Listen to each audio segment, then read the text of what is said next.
కాకినాడ జిల్లా పర్యటనకు వచ్చిన ముఖ్యమంత్రి చంద్రబాబు సమర్లకోటలో చంద్రబాబుకు స్వాగతం పలికిన ఎమ్మెల్యే చినరాజప్ప, అడబాల కుమారస్వామి.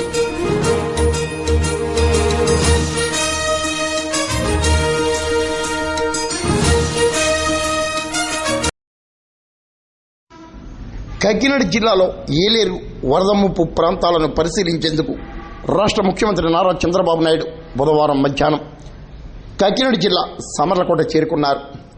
సమర్లకోట జూనియర్ కళాశాల ప్రాంగణం వద్ద పెద్దాపురం ఎమ్మెల్యే నిమ్మకాయల చినరాజప్ప, సమర్లకోట టౌన్ అధ్యక్షులు అడబాల కుమారస్వామి, పిఠాపురం మాజీ MLA Varma, Kakinada rural MLA Panthava Nanaji, Jyothula Nehru తదితరులు స్వాగతం పలికారు.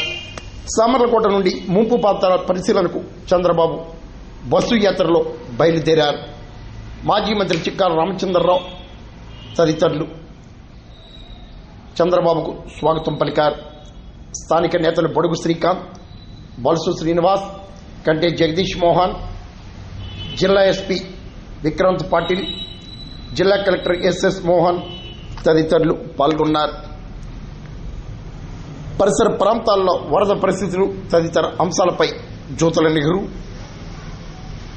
నిమ్మకాయల చినరాజప్ప ముఖ్యమంత్రి చంద్రబాబుకు వివరించారు.